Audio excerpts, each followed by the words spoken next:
Dun, dun, dun, dun, dun, dun, dun, dun, dun, dun, dun. Do-do-do. Do-do-do. Just getting things set up here. No worries, we'll start in just a second, as we do.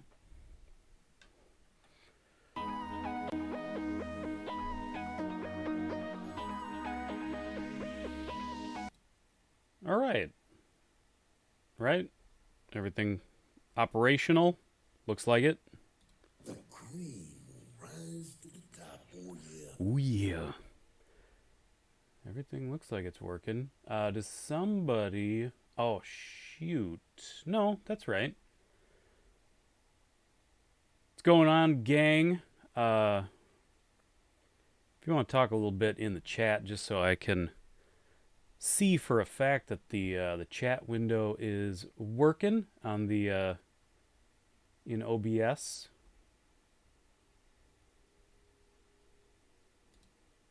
Hello, hello. I'm still getting used to this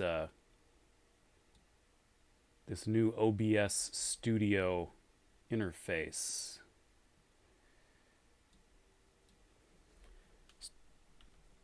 Is Terminator Dark Fate, is that list on the page? It is. It's on the list. We're watching it tonight. Do you like 80s horror? Are you kidding me? Leftover quack. 80s horror is like my my main thing. Shoot, how do I get to... Oh, I really don't like the Streamlabs OBS. There we go. So why are you not working? That's weird. The chat box is not working. Oh, there it is. It's there. Okay, now it is. I don't know why it wasn't working before. I don't really like the opacity. What's that all about? No filters applied. I guess it is what it is. It's alright. Okay. Dagger Deep. Holy cow. Billy, Leftover, Dagger. We got Roddy in the chat. Everybody's raring to go tonight. We're going to watch some of the latest and greatest and best and worst and probably pretty mediocre trailers to have come out in the last couple weeks here. I did put up... Did you get a P.O. box yet? No, I didn't. I'm working on it. To be honest with you, I have not worked on it. I just haven't... I've been busy. But I did think about it. Okay. So, let me just make sure. So the trailers I posted... Question, can we make a suggestion? Yeah, of course. So here's what I'm going to say. You need to get one. I have some features. I know I do. Yep, Annabelle 3 is on the list. Let's run down the list real quick of just the trailers that I have had planned for tonight. And just so everybody knows, when live streams are, there's like that placeholder for a live stream on the channel. It'll say like upcoming live stream, however it words it. But if you click on it, I put all these trailers and the links to them in the description so people could check it out ahead of time. But it looks like It Chapter 2, a movie called True Fiction, Terminator Dark Fate, The Nightingale, Project Ithaca, Brightburn, which actually already came out, but the final trailer for it came out just in the last couple weeks, Batman Hush, Killers Anonymous, The Dead Don't Die, the new trailer 2, and Maleficent 2, Mistress of Evil, again, the newest of the trailers. Please watch In Search of Darkness. I wanted to get you it. In Search of Darkness. Okay. Is that a new thing? Or is that like a new trailer, or is that something old?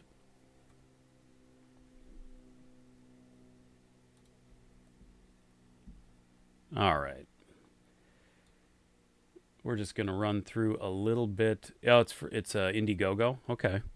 Well, yeah. We'll remind me at the. We're gonna go through our list, but then at the end we'll start kind of watching whatever we want to watch. So let me pull my list up here just so I remember what we're doing. And Chad Pounds pounding it in the chat. You made it to a live stream. Incredible. We got to start doing Monday and Tuesday live streams so Chad can get in the chat. Okay, so let's. Well, first of all, speaking of Chad, a former record-setting patron. I should throw a quick thanks to my current patrons. You've got Derek Grant, the newest to the. I don't want to say the family. That makes it sound gross because it's like you give me money and you're in the family. No, but just people that want to throw some support, some different kind of support my way. Derek Grant, 8-Bit Beck, and Old Man Gamer. Thank you so much. And anybody interested, you can always search the Patreon. I don't have it linked in the videos or anything like that, but just FYI. No work tonight, so you could make it. Should have Wednesday nights off for the next couple months. That's interesting. All right. So does that mean you have like Monday, Tuesday, and Wednesday off, or is it moved around? The Thief and the Cobbler. That sounds familiar. But I can't place it. Okay. Let's get into our list. First up, I said, here we go. It Chapter 2 is where I wanted to start, because I think for the most part, that's sort of where we left off. Unless you guys really want to watch that Batwoman trailer that everybody's pinching a fit over. Okay, hold on. We'll just drop that down. By the way, anybody who likes to play along, I'm on Joe Blow. Joe Blow Movie Trailers is the YouTube channel that I go to for my movie trailers. I like it because they generally will post trailers from a lot of straight-to-video stuff, more obscure horror kind of stuff. It's just of all the movie trailer sites, they just kind of cover everything in a way that I like. At least, I mean, everything that I'm kind of into, you know? Okay. It Chapter 2. Everybody ready? Okay. Here we go. Turn the volume up. Yes, can I help you? I used to live here. Won't you come in? It's the least I can do. Oh, good. Is it like you remember? Cleaner. Well, you feel free to look around while I get the water boiling. Your hair is winter like January. My heart burns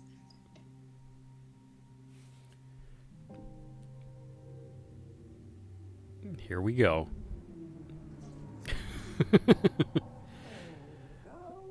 That damn clown can't keep from being creepy for like 2 seconds. It's like, just hold it in.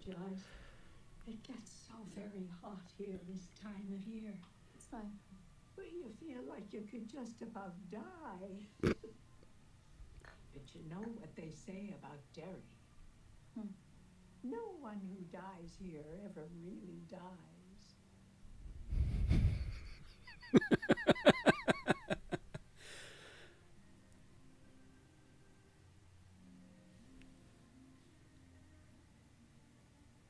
But tell me how is it being back in Derry? Yeah, this movie is gonna this is gonna be very uncomfortable in the theater. Why? I had some cookies in the oven before you came. Stay right there. I shouldn't impose. I'm gonna. No, I insist. Your photos are lovely, Miss Kirsch. Are these your family?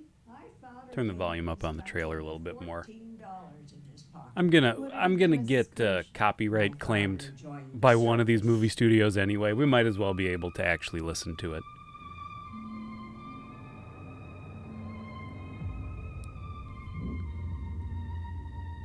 He seems like a nice fella. Oh boy. That was a naked old person. Always Daddy's little girl. What about you? Are you still his little girl, Beverly? Are you?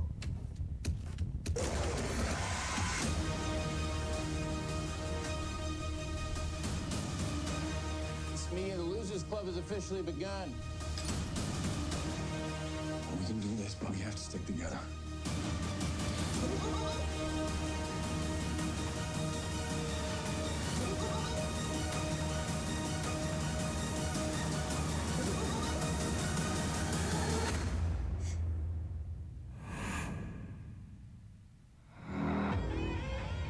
Hello.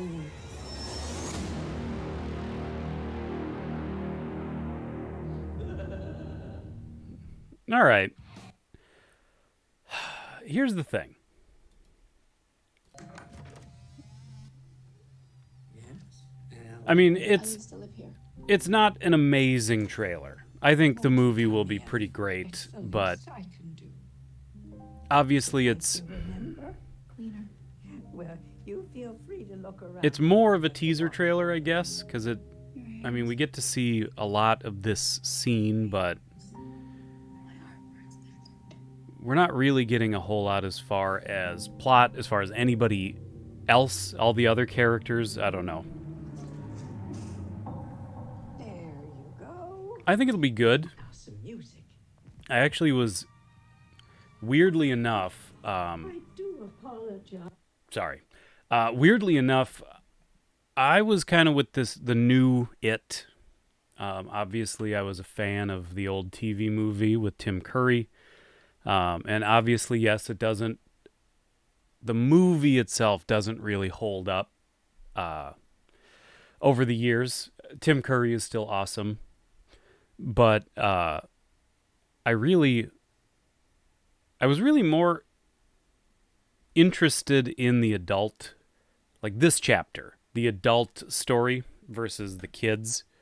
I don't know why, because I think the kids' side of the old TV movie was actually done really well. And it was sort of them grown up side of the TV movie was pretty mediocre. So I hope that this is the one that really, I hope this movie is kind of when we get to see that side of the It story done correctly. And not even done correctly, because I don't really care about it being super faithful to the book or anything like that. I just want it to be entertaining and awesome and R-rated and not a weird made-for-TV movie. You missed... I saw it. I didn't miss it. Yes, that was very creepy. Doesn't get me very excited. See, yeah, I agree that it's not much of a trailer. And hopefully the next trailer for Chapter 2 is more of a traditional trailer. I think it gave us kind of a peek at the creepy factor, but it's a movie so far. And maybe it's a movie that you can't necessarily cut an awesome trailer out of. Maybe it's slow and creepy and unsettling, and that's why they chose to kind of show us a scene to sort of show us that tone. I don't know. No, there will be definitely that famous It scene will definitely not be here. And that's good. That is a good thing that scene is not going to be in the movie. I like the trend of showing less altogether when you can get away with it. This sequel is essentially just a part 2. So most who've seen the first are already in. Yeah, that's very true. And I mean, I don't disagree, but I'm also somebody who loves movie trailers, and I love good movie trailers. So I think there's a balance between somebody say hello to me. Well, hello. Did it. Oh, and Rewindings for Losers jumped in with a hearty yellow wave. So yeah, I am excited for It Chapter 2. But yeah, they obviously couldn't really cut much of a trailer out of it. At least at this point. And maybe that is their plan. Maybe that is their plan. But I'm guessing... Here, let's get Maleficent out of the way. American Ninja Warriors, give Disney that ad revenue. All right, half of you can take a nap right now. Have you seen the Joker trailer yet? I did. That's another one. I don't know how I feel about the Joker movie overall. That's all I'll say. I don't know if we need a Joker movie. I thought it was a good trailer, but I'm somebody who likes the idea of the Joker as a character not having a backstory, coming from nowhere, and it feels like a movie that is going to make us sympathize with the Joker. And that is not the point of the Joker at all. There's this weird like romanticism around especially the Joker and Harley Quinn as a couple, even though they're deeply emotionally traumatized, abusive. It's not the people who post pictures of Joker and Harley Quinn with like hashtag relationship goals need to take a real close look at their goals. But I just think Joker in Suicide Squad was really rough. And yeah, I just don't think that, first of all, making the Joker a sympathetic character and making us root for the Joker is a good idea. And I think the movie could end up being really good, but because it does look good. It's just that idea of, is it somewhere we want to go with that character? So in some ways, I almost think I'm going to want to go into that movie completely separating it mentally from the Joker and just thinking of it as some totally other character, some totally other story. Because yeah, I don't think we should really. I mean, there's some bad guys that you can root for, but ultimately, I don't think the Joker is a character that anybody should be rooting for. I think he's just a seriously bad dude, and you should be. It's like professional wrestling. Like, you should be... The fun is in booing the bad guy and cheering the good guy. And I don't know. You get what I'm saying. I'm just going around in circles.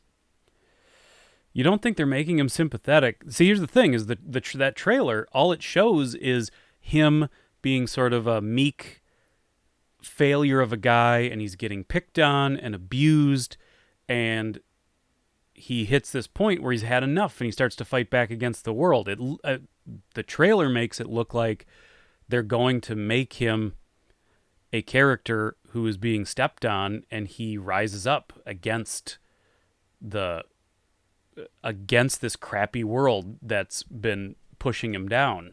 And in that way, they are going to want us to root for him. I don't think they're going to want us to root for the thugs beating him up, or, the people being a-holes to him on the street. I don't know. So,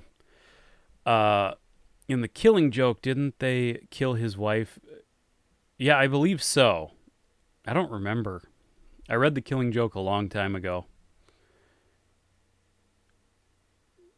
Why did they deserve that Joker?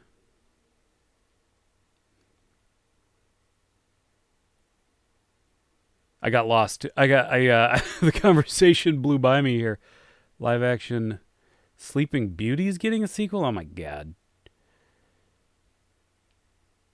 You'll be fine with Robert Pattinson as Batman. I'm at a point where, like, let me see it.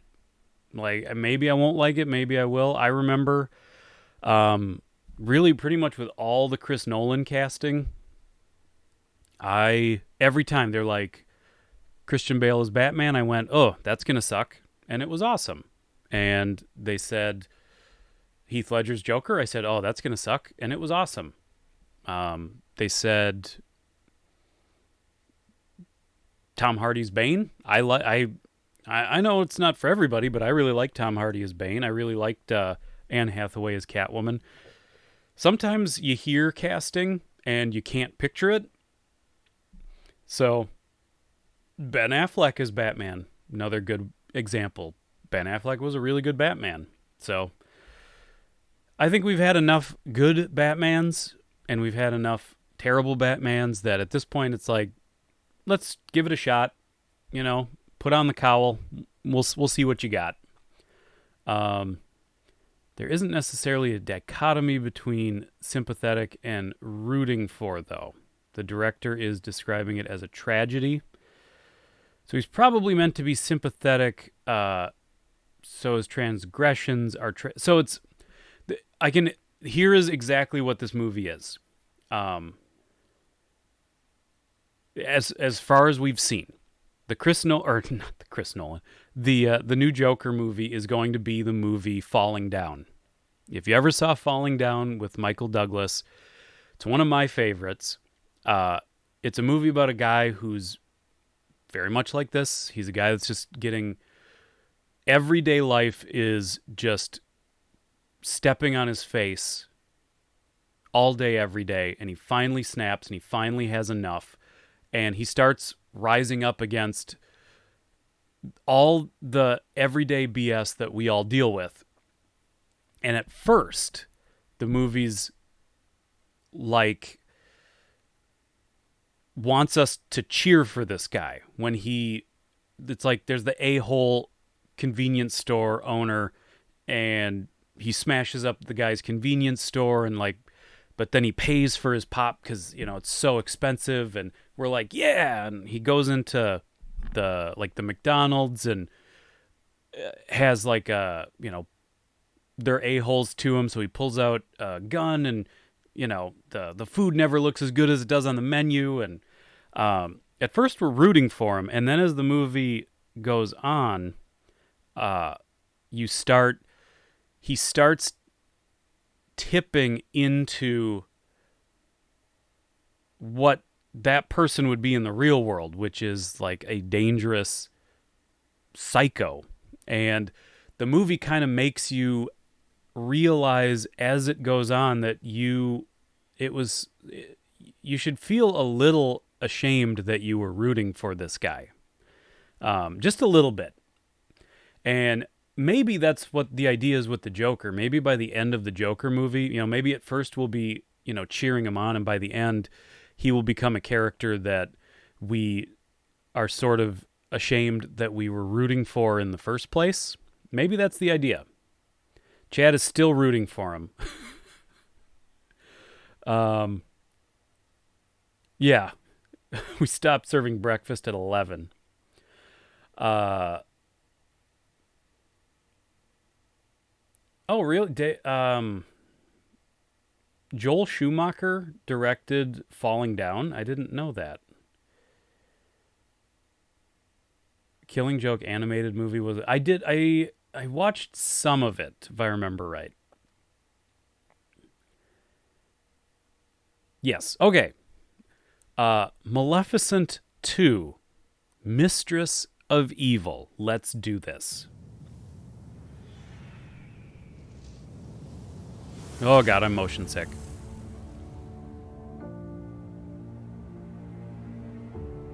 I remember the story of an evil witch. When I look out my window, and the princess she cursed to sleep forever. Many sights to see. The story became legend. And when I look in, but this is no fairy tale. There are many who prey on the innocent. I'm sure your kind would agree. If I didn't know better, I'd say you were making a threat. Well, do you? Do I what? No better. What have you done?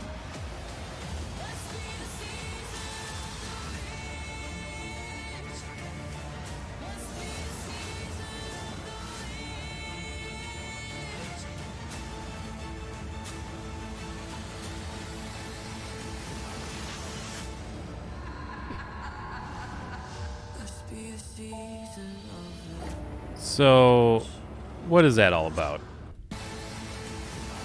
What is this all about? What is sexy Disney character all about?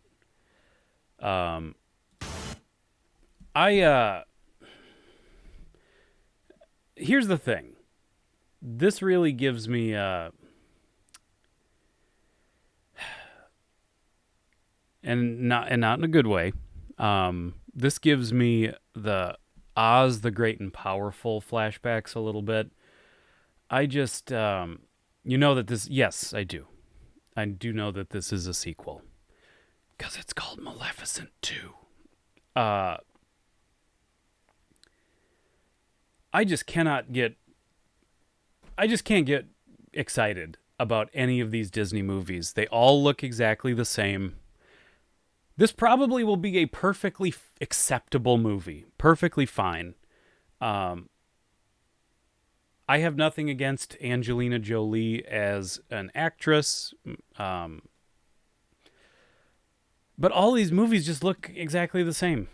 It's just all green screen. It's all CG.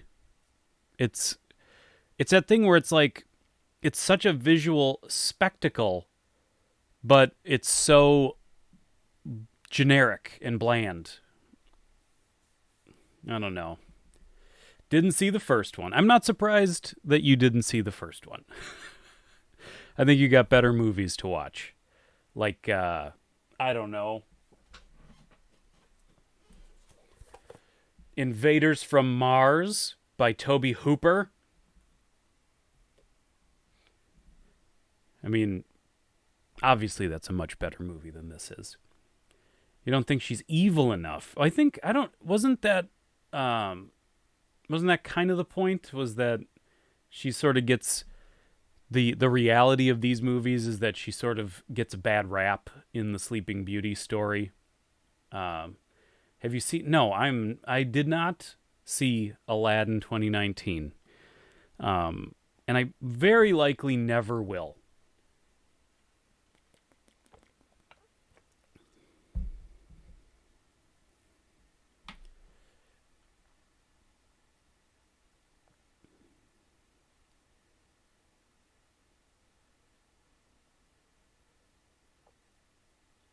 Yeah, you liked the first one, but you found it a little unmemorable. No, not because of Will Smith's Genie. If you're gonna remake something, this is where I fall on remakes. If you're gonna remake something, make it different. Make it for your generation, or make it for the upcoming generation. Change it, do something different with it. A lot of these Disney movies, it's all the same songs. It's basically the same exact story. It looks like a lot of Aladdin is almost shot for shot exactly the same. If that's all you're going to do, I don't need to watch it because I've already seen it. If you're going to remake a movie, do something very different with it. And I will always check it out. Like, I'm interested to see something, something that I know, but from a completely different angle, from a completely different creative team, something unique. Do a live action remake of Anastasia. Is that Fox that owns that? I suppose now Disney owns it. I'd like if we could do more movies starring villains without them turning into anti-heroes and stuff. It seems Hollywood doesn't know how to approach this. No, they don't. They do not. Yeah, they should have just done an Aladdin 4. I wouldn't have been opposed. I loved the Aladdin cartoon on not the movies but the TV series, and you could definitely there were plenty of stories you could have turned into something, turned into a movie. All right, let's watch The Dead Don't Die trailer number 2, which I am actually very excited for. Again, just doing something different is, this isn't a remake or anything, but obviously it's obviously a movie that a zombie movie, and we certainly have a million zombie movies, but this one at least looks like it's trying to breathe a little bit of life, no pun intended, into the genre. Do something different with it, something fun. And Tom Waits is in it. Yes, I always love it when Tom Waits shows up in a movie. All right, let's do this. Everybody queued up. Is our plan to inform people about the zombie danger before it gets dark? I guess so. Because we passed Farmer Miller's place a little while ago, do we need to inform him? Fuck Farmer Miller. Oh, okay. Oh my. Are you in this together? How the fuck do you kill a zombie? Slow down a second, Cliff. Kill the head. You gotta kill the head. Kill the head. Decapitate. It's the only way to go. Jesus. You gotta get prepared. Oh, that's bad. Yuck. That's unfortunate. She's alive? Holy shit. Look out, kids. The dead don't die. I got this, Cliff.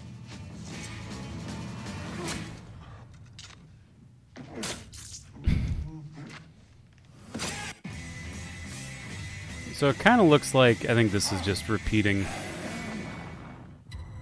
Yeah, that's just going back into the first trailer. Obviously, this movie's full of cool people. I need to turn that mic down just a little bit. Obviously, the movie's filled with cool people. And it's got a little bit of that, it's a Jim Jarmusch movie, but it obviously has a lot of that quirk to it. I almost don't like that Tilda Swinton is playing such an extreme character. She's so good. Granted, she can be awesome playing over-the-top characters, a.k.a. if you've ever seen Snowpiercer, she's awesome in that. But this character, I don't know. This character doesn't sit with me. It's like she's albino Scotsman samurai. I'm sure it'll be cool, but but still, it looks like everybody's having a good time. Bill Murray's not trying at all, which is what Bill Murray does now. Also, I don't know if I'm seeing it right. Let me go back to the kill the head. It looks like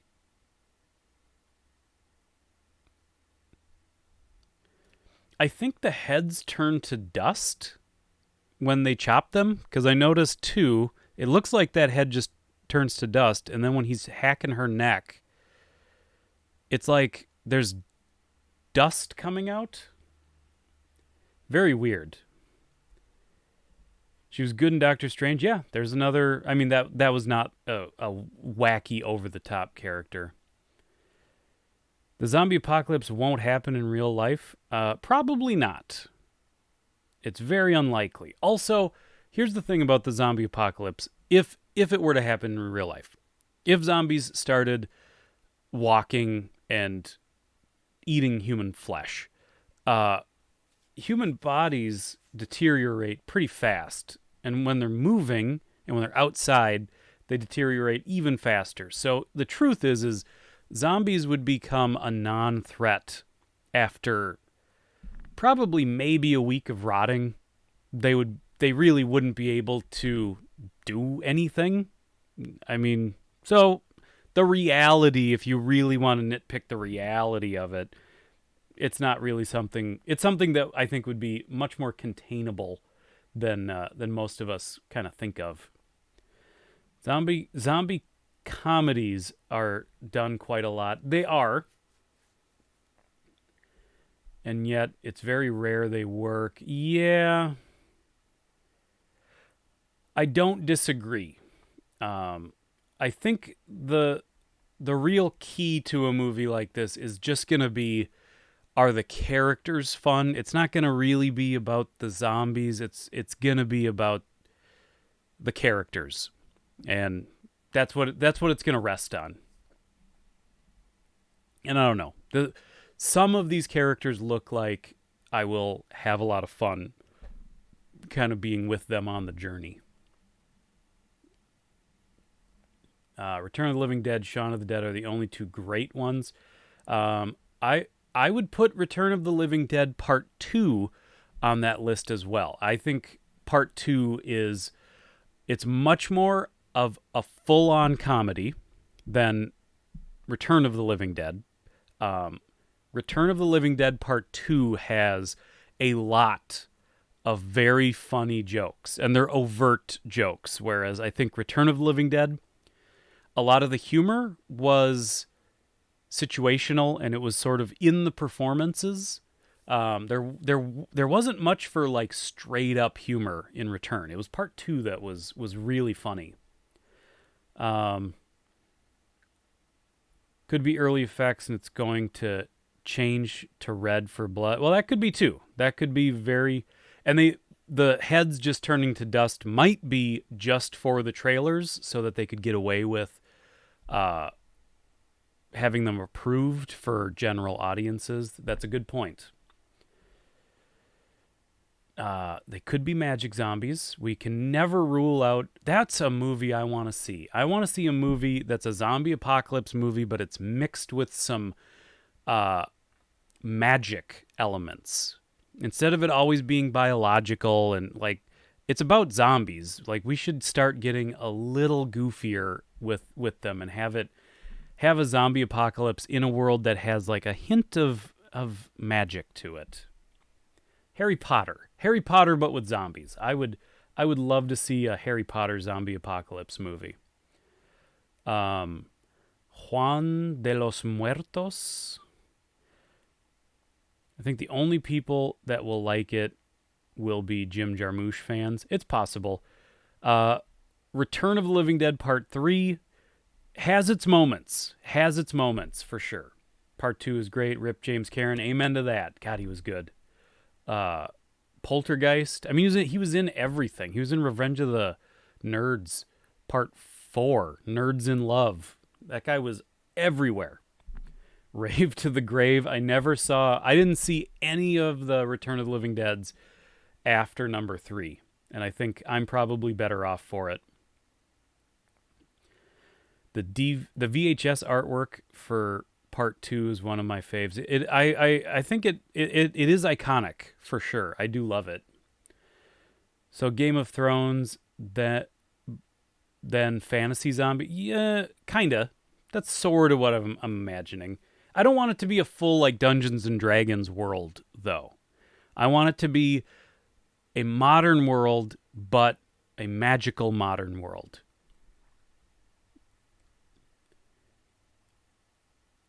And yes, considering medical decay, natural decay factors, magical zombies would really be, if you wanted to... I mean, obviously it doesn't really mean believable at that point. What about the Rex? I did not watch any of those movies. Okay. Let's move on. What's the next one?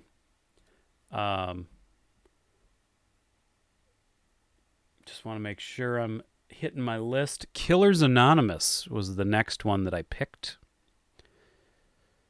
It's in here somewhere.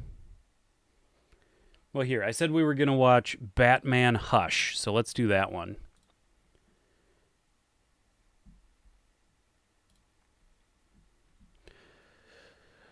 What? Excited for Godzilla? I am too. I definitely, I've heard mixed things, but I am fully excited for it. Okay, let's do this. It's an animated movie. PG-13, folks, so don't get super excited. It has suggestive material. And language. They probably say butt.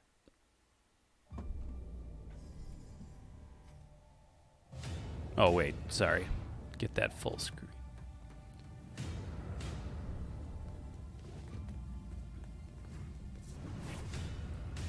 We've done this dance for so long.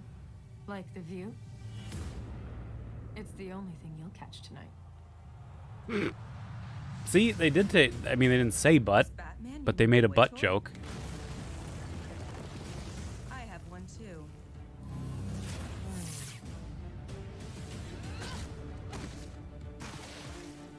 None of this is my fault. He made me control Superman. What's his name? He calls himself Hush. The events of the past months reach as high as Superman and as low as the Joker. All were set into motion by Hush.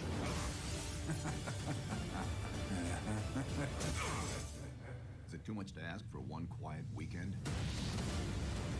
It's like they're all crawling out from under the carpets now.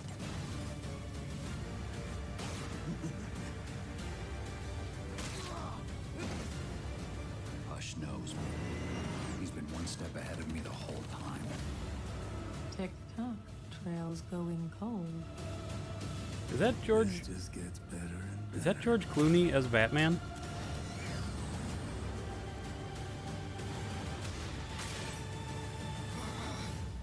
Hush, Batman. Hush.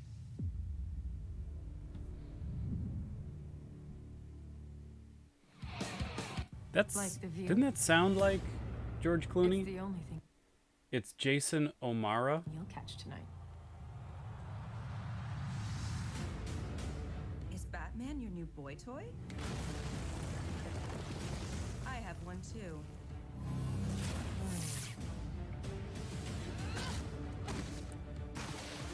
Oh boy. None of this is my fault. He made me. So here's the thing about these animated DC movies. I've watched a few of them over the last couple years. What was that? One of the last ones was a Suicide Squad one. I can't think of what it was called. I did a review for it on the channel.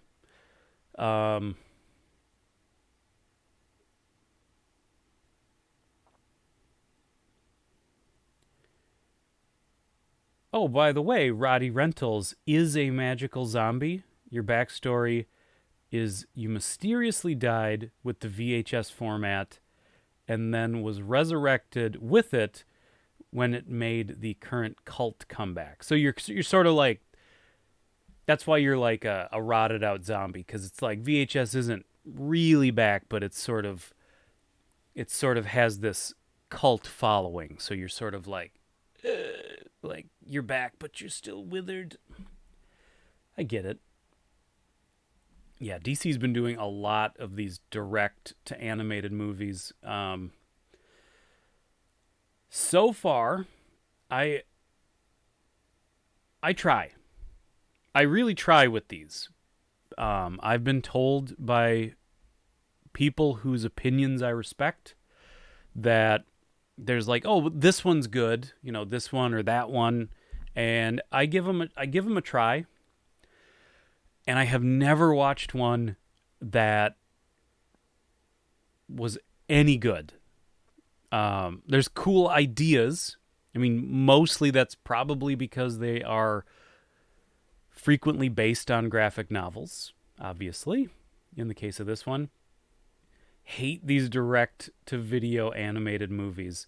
Haven't seen many. See, Gotham by Gaslight was one that I meant to watch and I never got around to it.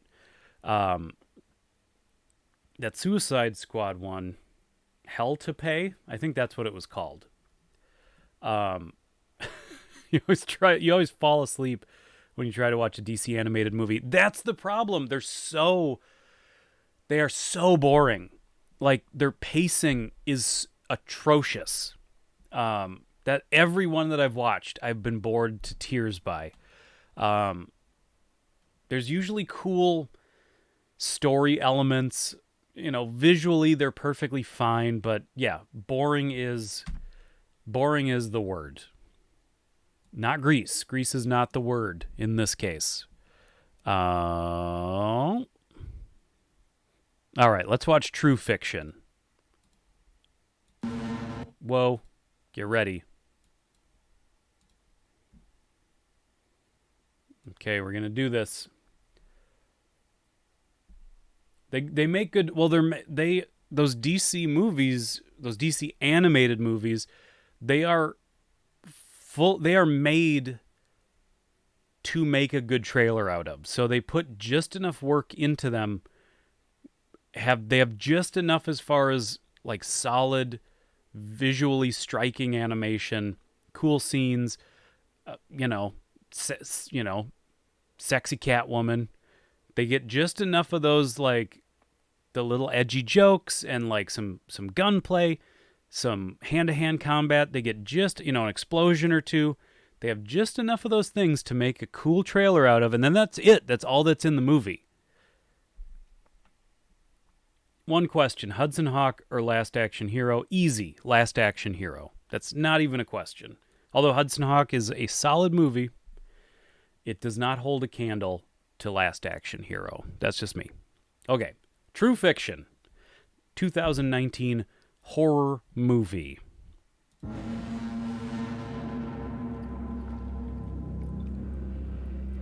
You're young, sweet, polite. That's all well and good. But we really only have one concern, and that's selling our client's book. Your bedroom. Your phone, please. What if I need to make a call? He needs an assistant, not a writer. That's his job. Which are you? Are you? Did you bring your writing? No. I was told not to. Do you always do what you're told? This game is a controlled experiment in fear. You want me to be your guinea pig? You're here to inspire me, aren't you?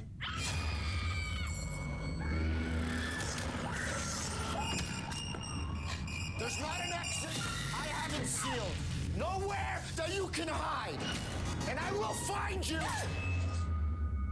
Just like I found the others. Ah!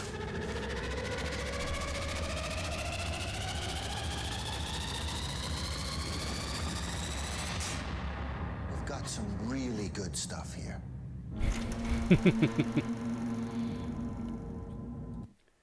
I do like the look of this movie, or the looks of this movie. Not visually, but I like a good...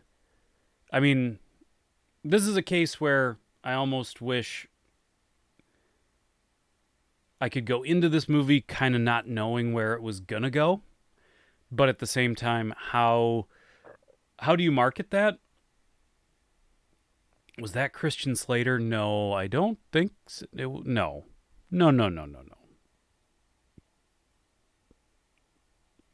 Looks like John Cazzini? But going into the trailer, I did not have any clue that's where it was gonna go, and I do really like the twist that it's like this gifted writer who's basically you're there for him to torture and kill, and that's how it's like his publishers like give him people and they keep him happy that way. And I'm gonna call the end of this movie though, what's gonna happen, because they keep talking about how the girl is a writer. So you know what's going to start happening is she's going to win, like she's going to kill the guy and escape, and then the end of the movie will be her writing a book about the situation. And maybe it'll twist so far into she will become like the psycho killer now, and she will be the one that has like assistants come and help her. It's going to be something like that. You know it is. They wouldn't make her a writer too and keep bringing up the fact that she's a writer too unless that was going to become the thing that was going on in the movie. Maybe you're hard to please these days, but most of the trailers don't get you super pumped. I get where you're coming from. Thankfully, we do have a couple goodies in here. Let's watch Terminator's coming up. We're going to watch the final Brightburn trailer, which Brightburn already came out and flopped. So that's a shame. It's a movie that I am excited for. I wished it had done a little better. I think it just came out at a bad time. It came out. It premiered against a lot of heavy-hitting movies. So,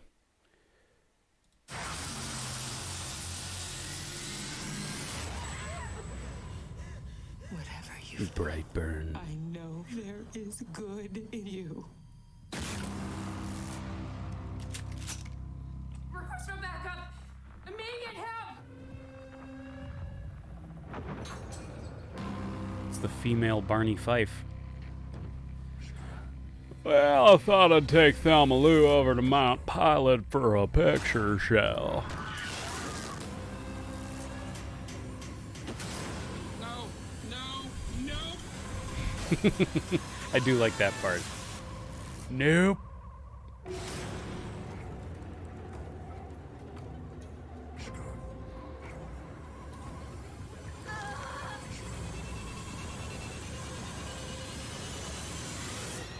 Hurry! Come to the sound of my voice. You're safe now.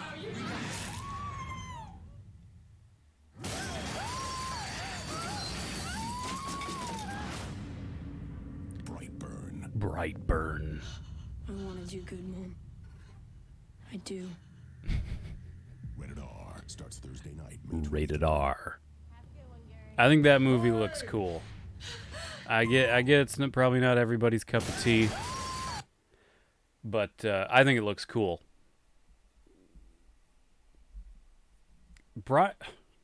Brian with a Y slamming into the chat. You got to hear. It's not often I get to bust out my top-notch Don Knotts impression. Leftover. Did you see Brightburn? Don't put a ton of... Well, I don't put a ton of stock in box office either. The problem is the box office is what makes the world go round for movies. It's what, you want these movies. I don't know how much this movie cost, but, movies have to make their money back. Otherwise, you don't get to make another one. And unfortunately, that's kind of, until Guardians of the Galaxy, that's been James Gunn's career.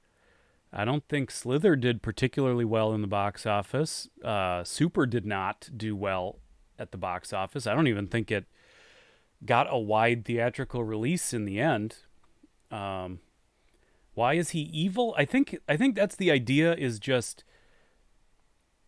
it's the idea of Superman. Yes, Rewindings for Losers said it exactly right. This movie is what if Superman.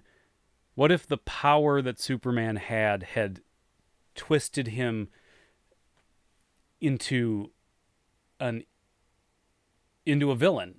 What would that story have been? Like, I guess I don't know if he's sort of like, I don't know if the idea is supposed to be that the power corrupts him, or if he's sort of a troubled kid before he even realizes he has these powers. But what if Superman had turned evil is a cool premise for a movie, and it looks cool to me. How sad is it that it makes me feel really old that now we are in a position where Elizabeth Banks is playing moms in movies. To me, she's still like Slither Elizabeth Banks. It's just weird. We've moved on. She's become like MILF age. Movie 43. Yeah, I did not like movie 43. I'll say that. Trailers from the 80s and 90s really knew how to get you excited for new movies. Yeah, I think cutting trailers is obviously a business too. And there was definitely an art form to it. And like with movies themselves, I think, sort of the style and the format evolves.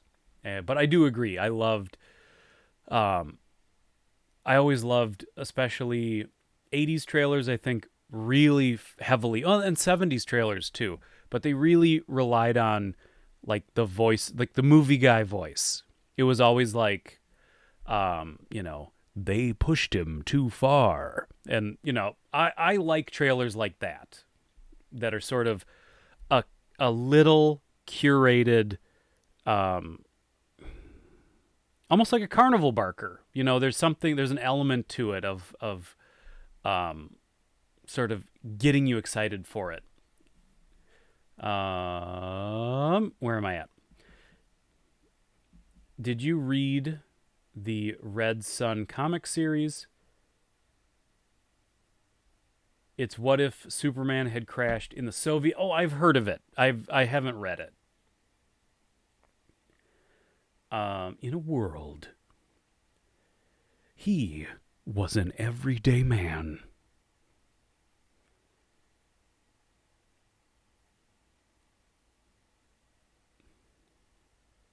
I used T like What If comics? What? Hot Mama? Yes, I'll tell you that. Like, it's weird that Elizabeth Banks is mom age, but she is a smoking hot mom. No question about it. In a world where the boy has to choose good or evil, he starts shoving glass in waitresses' eyeballs. Back in the day when people went to the movies, they also thought that would be the only time to see it. Yeah, that's true. And it was. At the time, it was the only way you were going to see it. Yeah, I'm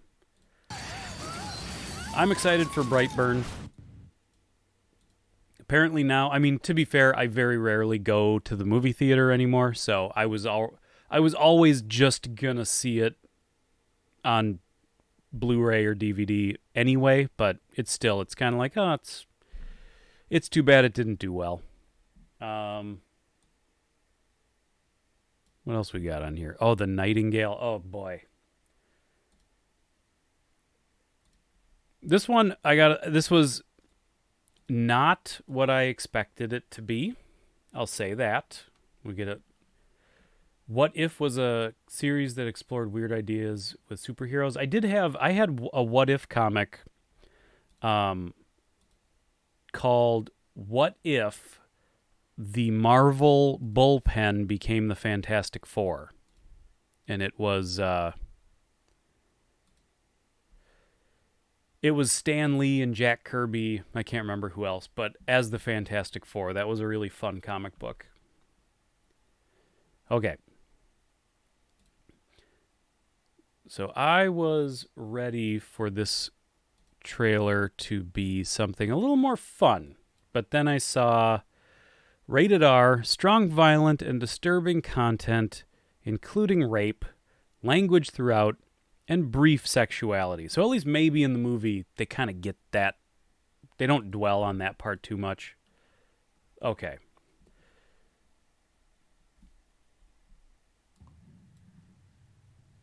The one for me. Oh. I keep forgetting to full screen it. I wish I were yonder hill. We don't want no trouble. That's just the way, isn't it? You don't want trouble, but sometimes trouble wants you. There I'd sit and cry my fill. Get me to the soldiers that came by this morning. It's too dangerous. Up north, they kill us. You sure you want to follow him? Every tear would turn a man. They close.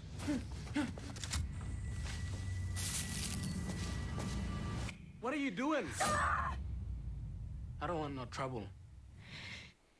I'll sell my rock, I'll sell my reel, sell my only spinning wheel. You know what it's like to have a white fella take everything you have, don't you? To buy my love a sword of steel. What's your name again?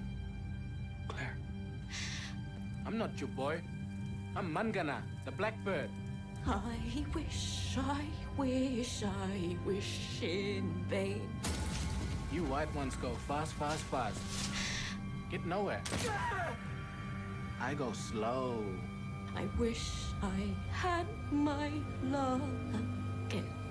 The little bird thought she was going to die out there in the forest.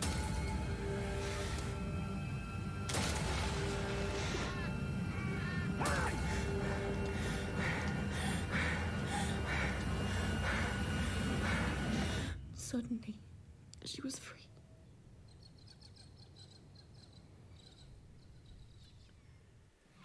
Yeah, I was not ready for that trailer to be so heavy.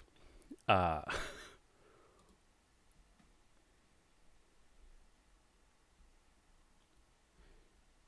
never saw The Babadook. I heard very mixed things about it. And I loved The Witch until the very end.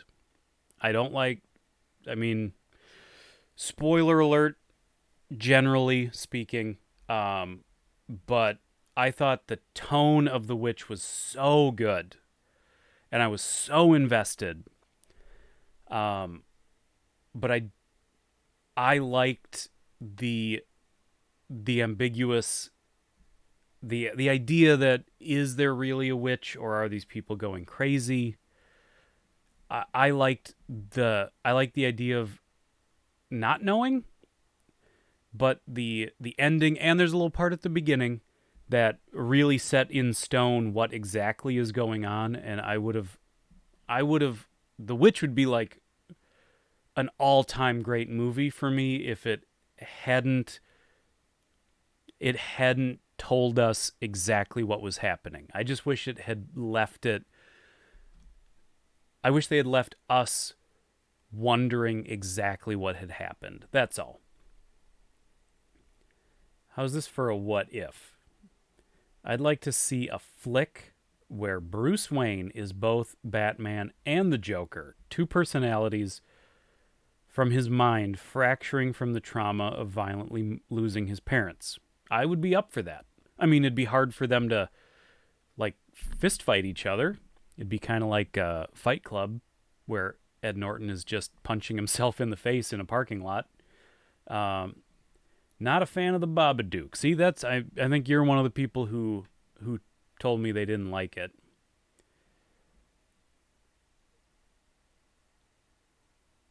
It's not Joey King. You Googled it. Yeah, see, Ethel, a lot of, like, I mean, I know a lot of people really liked The Witch and really liked the ending. And I guess you could still consider it somewhat ambiguous. You could still wonder if it was happening in her mind.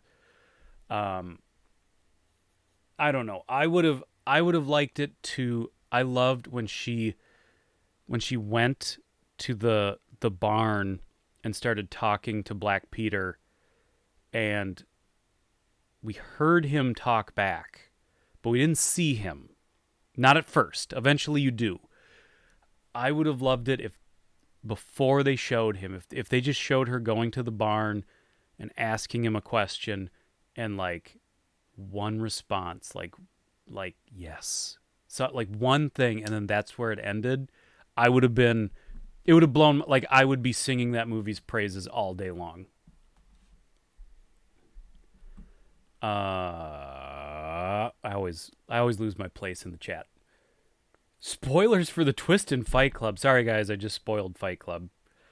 Hopefully you saw it 20 years ago.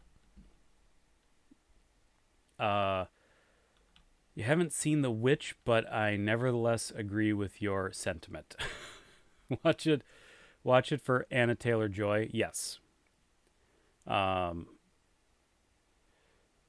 that's the thing. Like, I'm not gonna.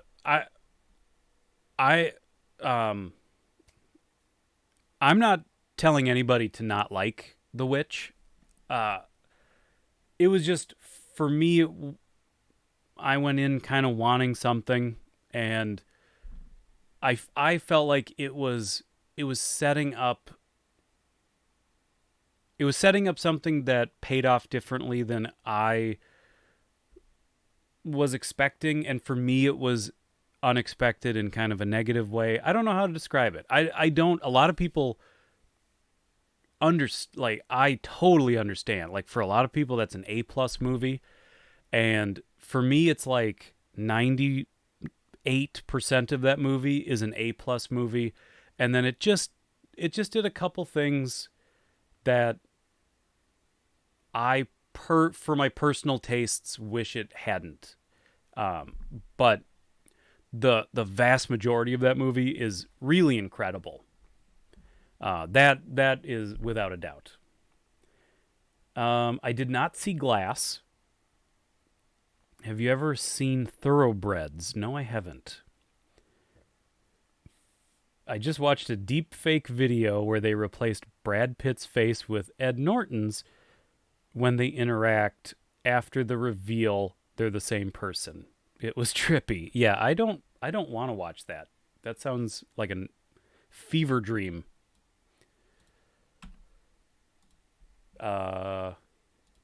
Trailers. I think, folks, I think we've come to what some of you have been patiently waiting for.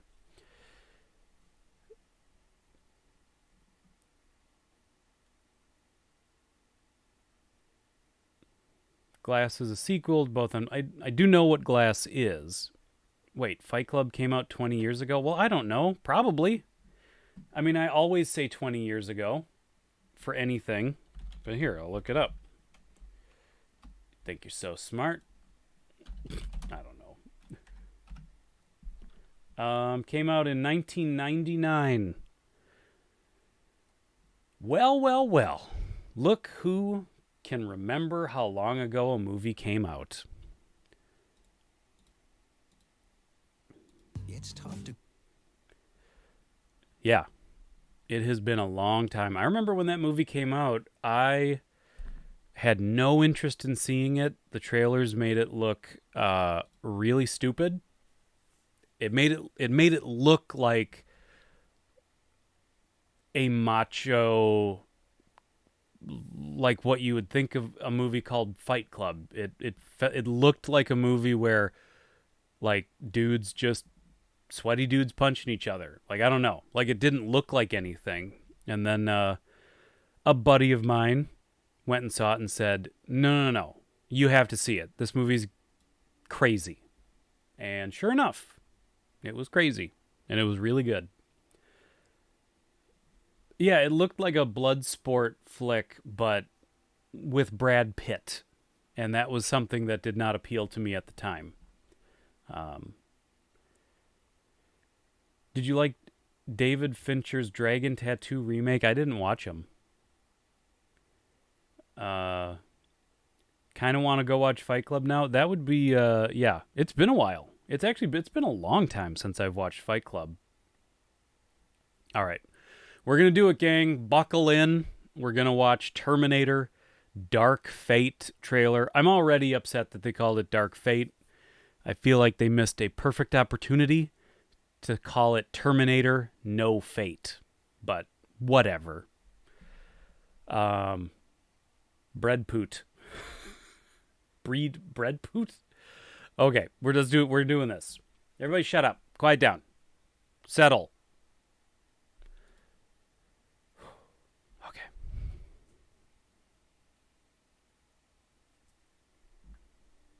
I said settle. 2 days ago, I had this nice, simple life. And now it's a nightmare.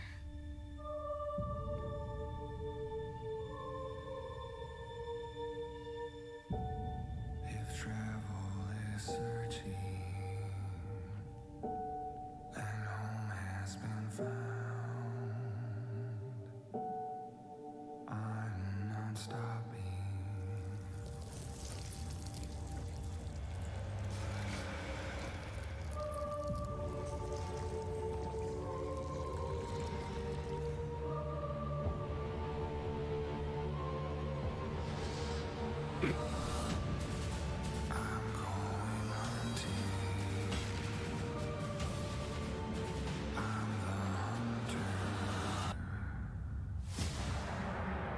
Here she is, boys and girls.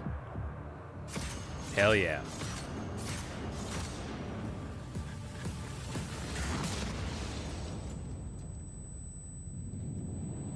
Mama's gonna take him to school. Who are you?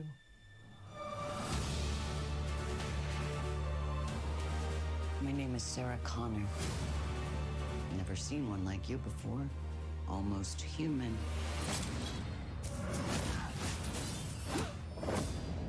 I am human. Why do you care what happens to her? Because I was her. Oh, damn.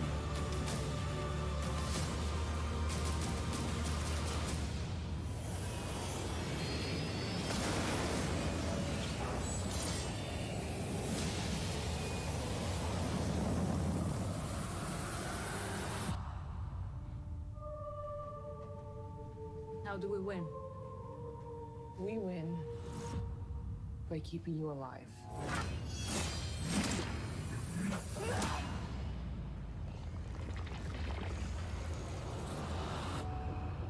I'm going hunting.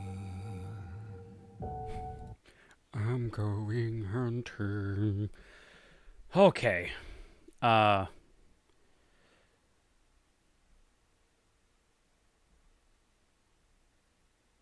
It would be a sequel to T2, ignoring all the sequels after that. Yes. CG looks terrible. Hope it improves before it comes out. Yeah, there was some genuinely bad CG.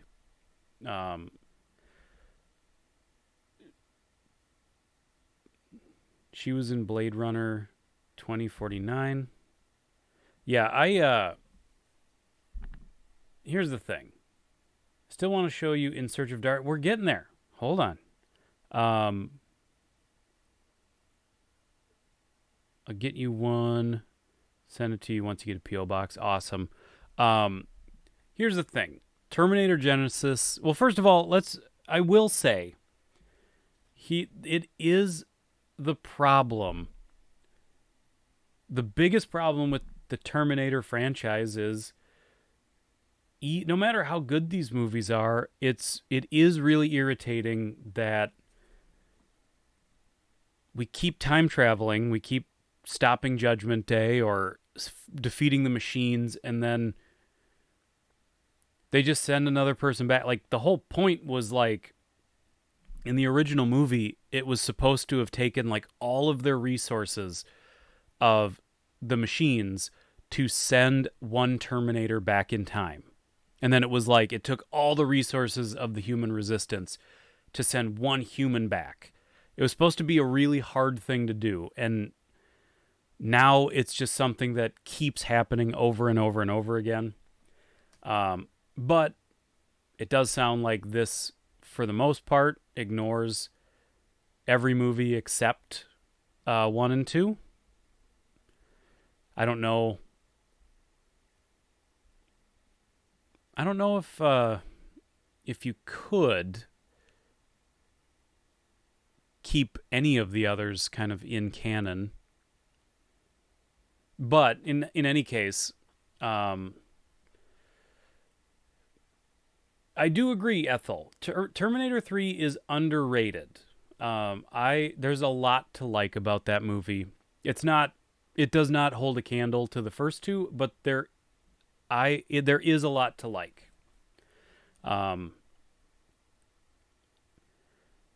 But here, okay. So Genesis was a nightmare. I think most people can agree. Once again, most movies, I'm not just 100% against a movie. There were things about Genesis that I did enjoy.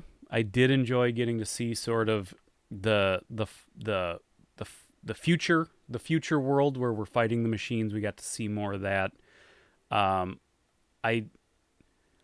didn't hate the cast. No, Arnold couldn't save Genesis. The Sarah Connor Chronicles were also underrated. I agree. I watched the first season when it came out, and I loved it. But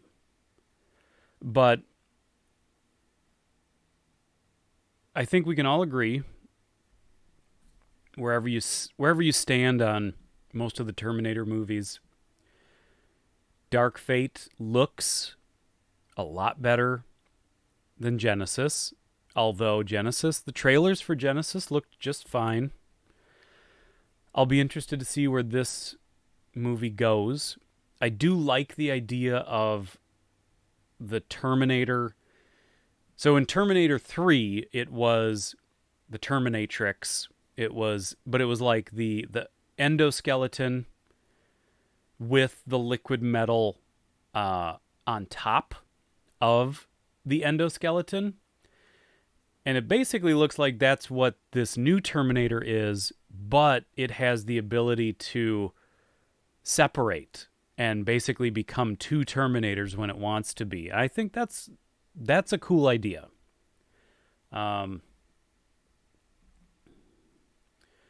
Well, Sarah Connor Chronicles, it was after T2, and it was a little confusing because there was a little bit of extra time travel involved. So they did do a kind of a time jump. But I don't know. I'm at least, when Genesis came out, I was just so disappointed, and it really kind of soured me to the franchise. And if this movie is genuinely undoing a lot of the previous movies and kind of resetting back to just T2 rules, I'm all for that. And obviously, having Linda Hamilton back is a huge deal. And I mean, from what I see of everybody else, they look fine. But yeah, a lot of the CG looks embarrassing. It feels like this would have been a great opportunity to kind of return to practical effects as far as the action goes, as much as you could. Yeah, Genesis. Well, the smile, the smile that was cut from T2. So I mean, it was kind of a kind of a callback to something people knew of. So yeah, I'm open to it. I don't think this trailer is awful by any stretch. But I do think that there are red flags as far as what the action is going to look like. So we shall see. Not bad. And I kind of think if they're smart, they will really let Linda Hamilton do a lot of the heavy lifting. And I think they will be, if they rest the movie on her shoulders,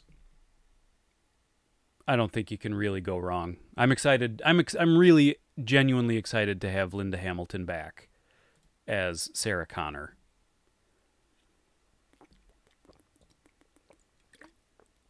All right, gang. Red flags, yes.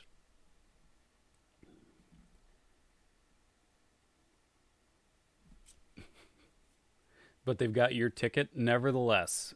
Yep.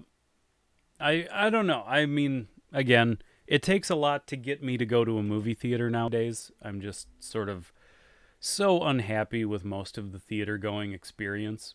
But Dark Fate might get me there.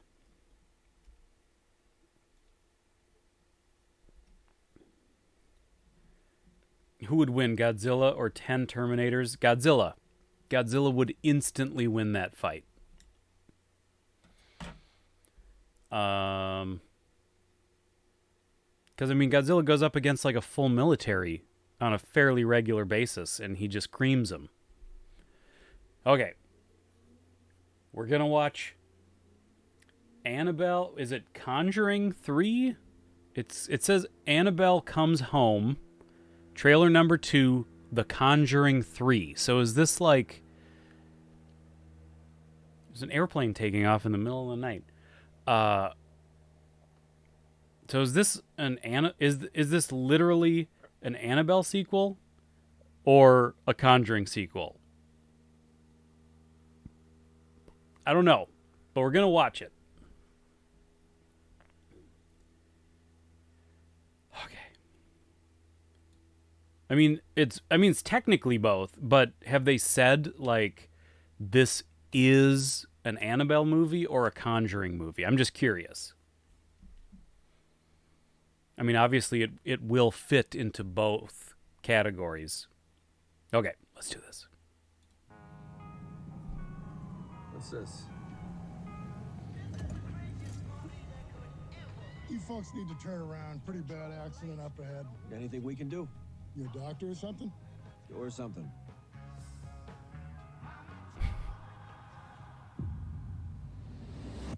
Nice doll. That's what you think. Did it work? The evil is contained.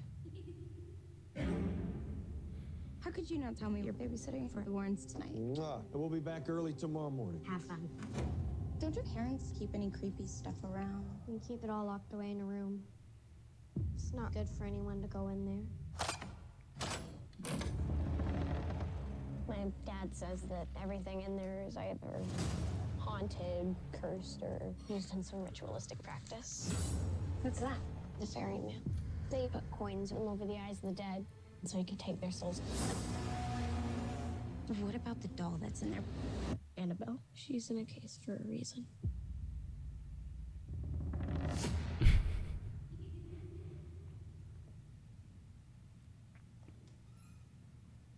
Oh, here we go.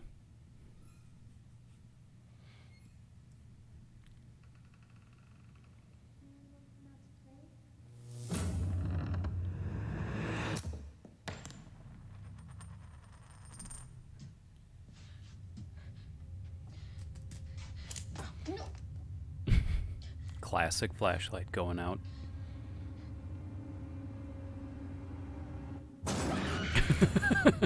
Annabelle is the beacon for other spirits.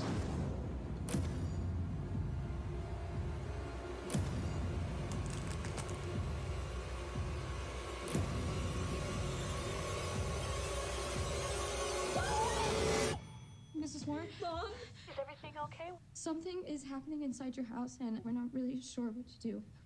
Can I speak to Annabelle? I'm sorry? You need to give her a soul, dear. She wants a soul. Okay, so it's called Annabelle Comes Home. So it's an Annabelle movie.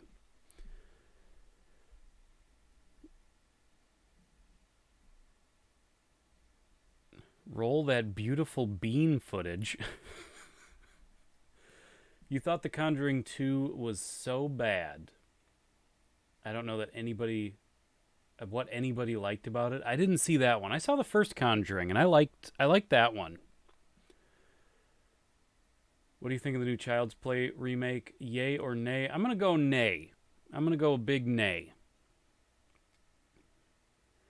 The music in the beginning gave me Boogie Night flashbacks. Chucky is more my speed, personally. I like old Chucky. I will admit I'm not a giant fan of the Bride of Chucky, Seed of Chucky, that era of Chucky movie. I know a lot of people like those ones, and Bride is like the best one of that era, but I'm like a Child's Play 1, 2, and 3 kind of a guy. For me, it never got better than Child's Play 2. That was like the perfect 80s Child's Play. Although that one was 80s, right? Pretty sure. If it wasn't, it epitomized. Here, let's pull it up here. Hold on. Child's Play 2. 1990, I just missed it. Oh, I love that one.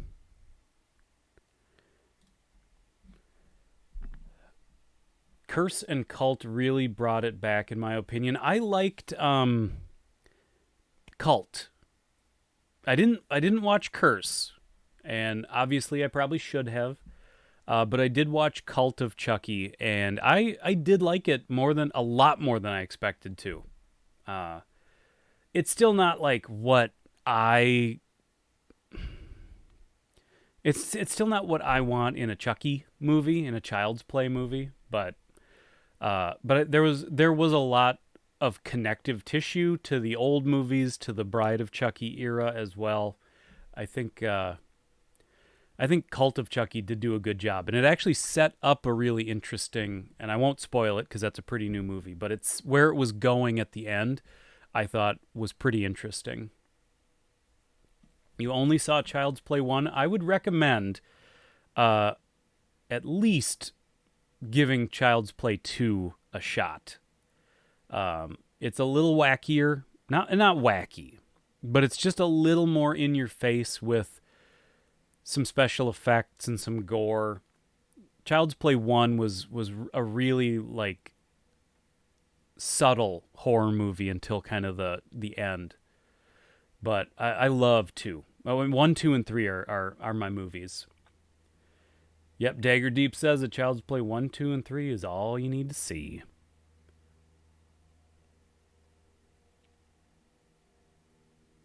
Part 2 is your favorite as well, yeah. Kaylee, was it Kylie or Kaylee? Kaylee came back in Cult. Was that the God, what's her name? It's Brad Dourif's daughter in real life. I can't think of her name now. Cult of Chucky brought back the original actor for Andy. Yes, it did. I like that too. He had the old head of Chucky that he kept locked in a safe.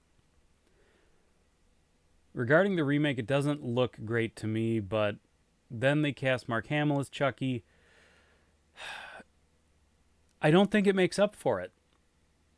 I think I like Mark Hamill as a voiceover actor. Obviously, he's great as the Joker. He's done plenty of really good stuff. Did I not put the Swamp Thing? Oh yeah, I guess it did. It came out after I made the list. But yeah, we'll definitely watch Swamp Thing. I don't think Mark Hamill is enough to save that movie. That movie looks so bad. The doll looks idiotic. and it kind of feels like Mark Hamill's kind of just doing a Brad Dourif impression a little bit. It's somewhere between Chucky, or it's somewhere between Joker and Brad Dourif Chucky, real Chucky. So I don't know. I don't have high hopes at all. Yeah, Swamp Thing looks awesome. Oh, she was from part 2.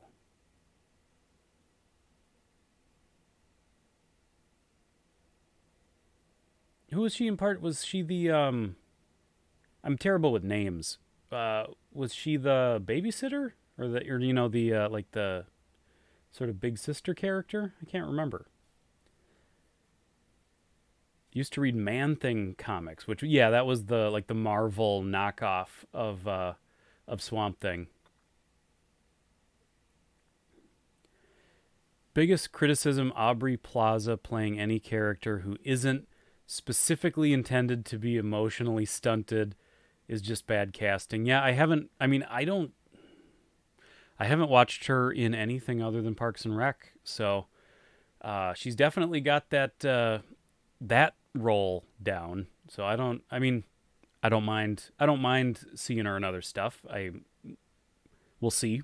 This will probably be the first thing I actually sit down to watch with her in it besides Parks and Rec, so we'll see if she's any better. Yeah, she was. So yeah, the doll looks bad with those. Yeah, the eyes are a nightmare. They did a Man-Thing movie? I do not remember that. Was it like a made-for-TV movie back in the day? Ingrid Goes West is a great Aubrey Plaza movie. I remember the trailer for that. Okay. Legion is good. Okay, hold on. Let's get Joe Blow. There you go. Little ad for Joe Blow. And yeah, it looks like I think we probably will make Swamp Thing our last trailer of the evening, since nothing else after that has really come out. So let's do this. Oh, and then we got to do the shoot. I'll have to look. I'll have to dig back. Leftover. Remind me when Swamp Thing's done. The trailer that you want us to watch, and then we'll take some requests. Who gives a shit? Okay.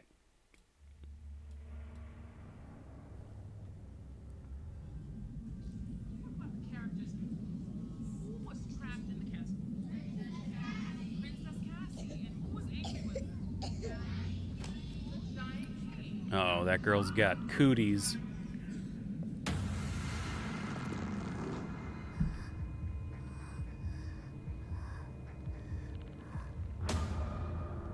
Atlanta called. There's a situation back in the States.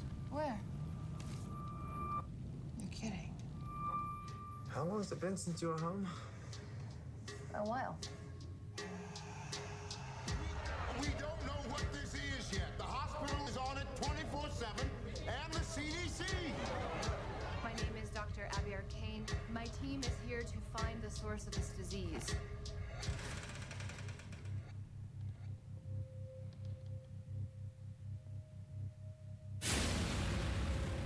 You saw the body. Dealt with anything like that before? Who are you again? Holland.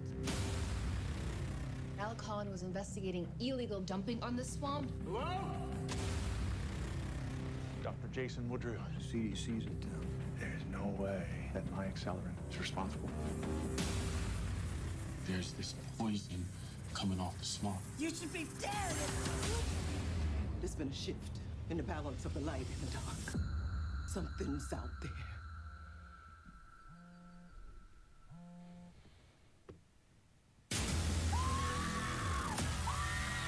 We're dealing with something beyond the known scope of science. I need it alive to study. There's all kinds of awful that happens in this swamp. There's something special about this place. There's so much unimaginable beauty out there, Abby. The swamp's had enough. This is payback.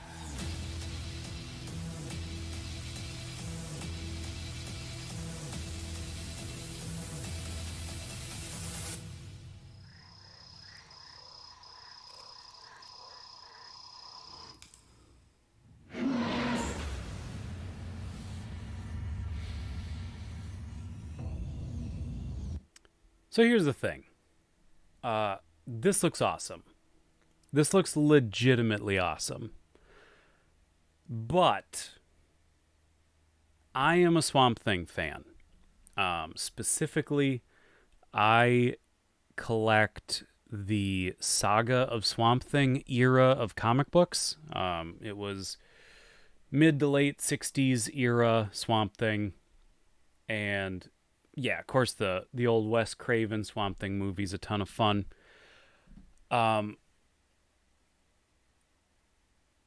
I personally think this looks really great, but I don't think it looks great as a Swamp Thing TV series. That's just kind of where I'm at, because I like the sort of 60s era Swamp Thing, and it was really more... and maybe the series will be more Swamp Thing focused than it appears, but it's really about living in this character's head, because for a long time Swamp Thing couldn't speak. He didn't know how to work this new body that he found himself in, and it was really about looking like a monster on the outside and having no way to express that you weren't a monster on the inside. And I love that era of the Swamp Thing comic books, and this doesn't necessarily look like that at all. It looks really cool, but I almost wish this wasn't Swamp Thing. Like, to me, it doesn't add any... it adds name recognition, because now people will go like, oh, it's a Swamp Thing show. But who was here for the whole Jennifer Beals, Jessica Biel debacle from last time? Yeah, well, I was here. I remember it. Thankfully, we've cleared that up. We all know that Jessica Biel is not in Swamp Thing, and Jennifer Beals is. But yeah, this trailer shows a lot of story. It shows a lot of, to me, it shows that the show is gonna not necessarily focus very much on Swamp Thing, and it's more about this pandemic, this outbreak, this like biologic virus that's taking over the town and creating monsters and zombies, and it looks insane and it looks really cool. But I was hoping, when this trailer came out, I was hoping we would see more of Swamp Thing, and I think we actually saw less of Swamp Thing. So, but it's not that bad. I'm all for it. Leftover, it's your time to shine. In Search of Darkness, the 3 minute 23-second trailer. Okay. Maybe they're just doing the whole don't show much of the monster type marketing, and it could be. And I mean, to be fair, it's a TV series, not a movie, so they have to fill all that time, and you might as well fill it with other interesting stories. But I hope they get the character of Swamp Thing right. That's the one thing I really, really hope, is they get that idea that he, from all outward appearances, he's a monster, but on the inside he's not, and he just doesn't know how to communicate it. You got to go, Ethel. All right. Have a good night. Thanks for hanging in with us and sticking with us for the vast majority of the night. Okay. So we got to check out In Search of Darkness.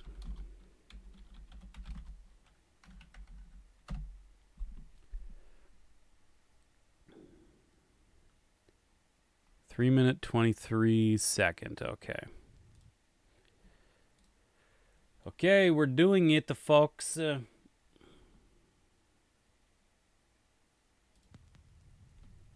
I'm Chucky. Wanna play? So this is the 80s.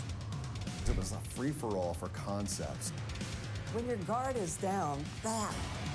Very impressive gore. I just think they're hilarious. It's showtime.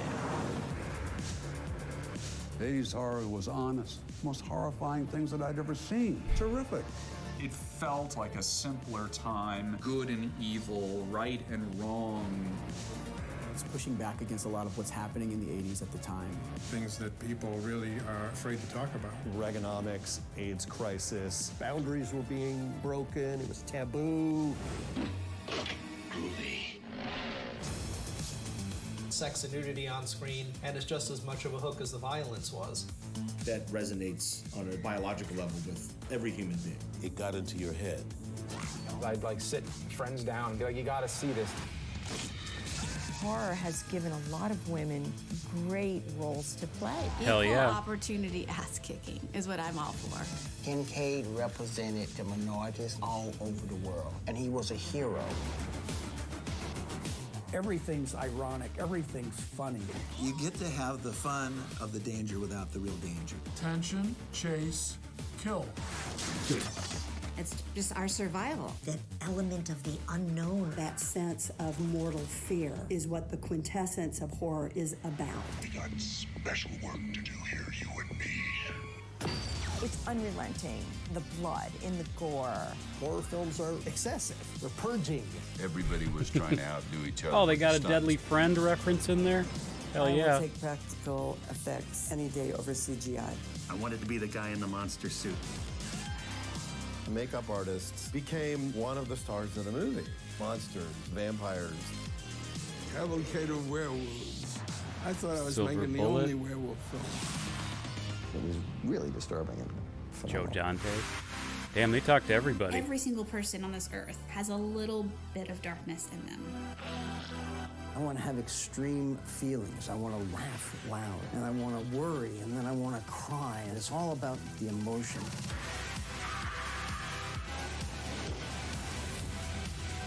I was a kid in Stranger Things that would hop on my bike with all my friends, ride down to the video store, rent a stack of horror movies. We were all in the moment and making stuff up. I love the magic of the movies. We don't take ourselves seriously, but we take the movies very seriously. Nostalgia is powerful. Guilty pleasure? I'm not guilty about it. I don't feel guilty. I think it's great. We have such sights to show you.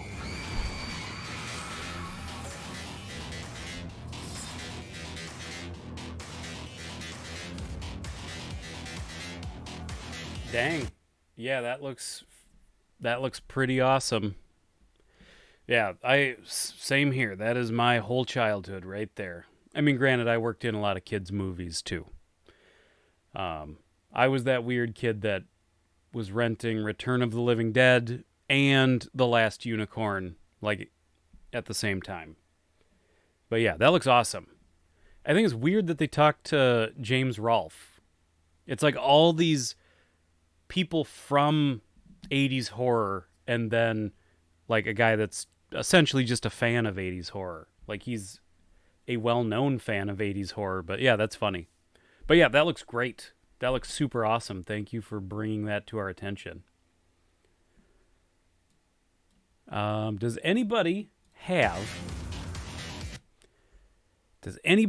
a trailer that they know of that just came out that you want me to check out before we wrap it up? Or questions, comments, anything?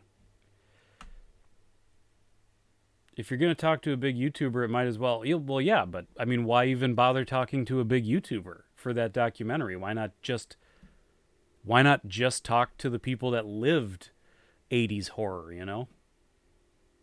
I mean, good for him. I'm sure he's super pumped to be a part of it. But maybe just the Indiegogo people who put this all together, they might just be big AVGN fans. Which, by the way, not everybody knows about this, but we here at Hat Hole defeated James Rolfe in his personal best Gremlins 2 for the NES record last, Thursday? We beat him. We went head-to-head with James Rolfe, and we destroyed him. And by destroyed him, I mean we got slightly farther than him.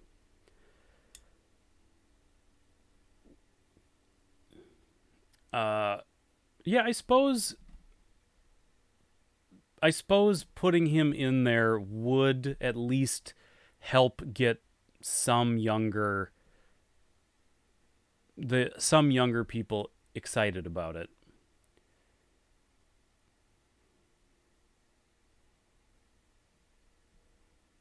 Is that the new QT film? What? Oh, Once Upon a Time in the West? No.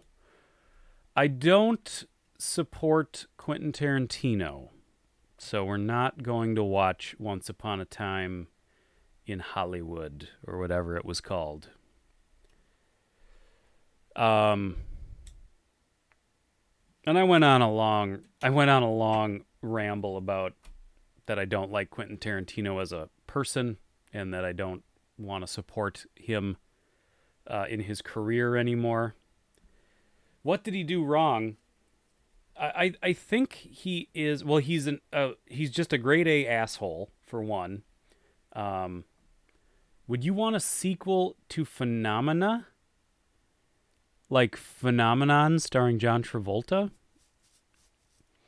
Or which one? I know the name, but I don't know if I ever saw it. But yeah, I think it's a whole thing. Don't worry about it. We're not gonna get into my weird beef with Quentin Tarantino. But I think that is gonna be it for tonight. That's right. The Dario Argento movie I thought it was with Jennifer Connelly. I don't know if I ever saw that. I always get that one mixed up with Creepers. Just because it's Jennifer Connelly. I don't think I ever saw it. Yeah. All right. Well, we don't have... usually, we have somebody in the chat who is in charge of making sure I don't ramble forever at the end of the stream. So...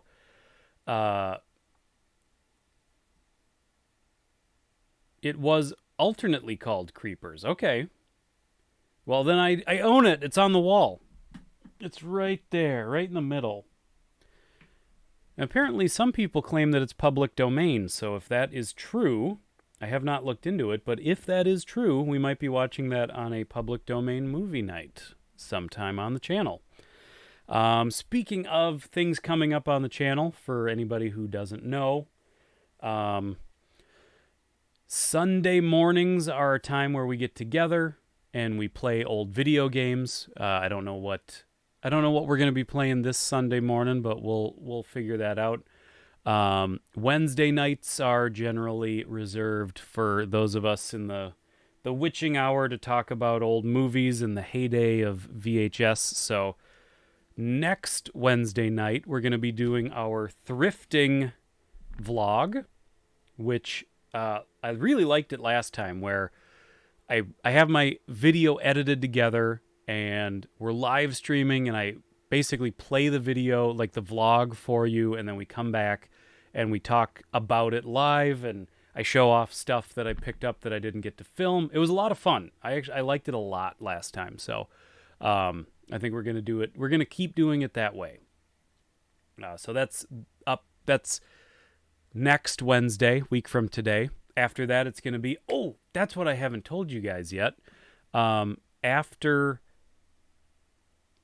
the Thrifting Wednesday, the next Wednesday will be our VHS review night. where we review a handful of movies under a certain theme. And the upcoming, and I'll post about it, but I decided we're going to do It Came from Outer Space theme. Say, yes, Quack, I'd love a copy of In Search of Darkness. I get what you're saying, Leftover Quack. Do you prefer to be called Quack? Because I'll call you Quack. But here's the point. We're going to do It Came from Outer Space, so we are watching, and of course, I don't have them right in front of me now, but one of them is going to be Tobe Hooper's Invaders from Mars. Invaders from Mars. Spoiler alert in the title. Spaced Invaders, that would be a good one. I have them decided already. So It Came from Mars, Tobe Hooper edition. It's Life Force, also Tobe Hooper, right? If I remember right. Then we're going to do Day of the Triffids, which is an old 50s horror movie. 50s or 60s, probably 50s. Day of the Triffids, or Night of the Triffids? Day? Night? Which one is it? Day. It's Day. Day of the Triffids. Here, hold on. Let me get it so I can see the screen. So we're going to watch Day of the Triffids. Looks like a fun one. Doesn't say... 1963. Okay. Isn't Invaders from Mars also Canon Films? It is. It is from Canon Films. And then we are also going to watch this. The Colony. Which is probably going to be terrible, but this is a big deal because this tape is factory sealed, boys and girls. I'm going to be cracking the seal on a movie for this upcoming VHS review night, so I'm pretty excited about that. I don't know if Day of the Triffids is public domain. I don't think so. I feel like I looked it up at some point and it wasn't. So yeah, get ready for that. Obviously, I'll post about that ahead of time, but this coming Wednesday is going to be Thrifting Vlog live stream, which is a favorite of a lot of people. So I hope I found enough cool things to satisfy your lust for the thrift. I don't know if Mystery Science Theater did Day of the Triffids or not. I don't remember if they did. Okay. So yeah.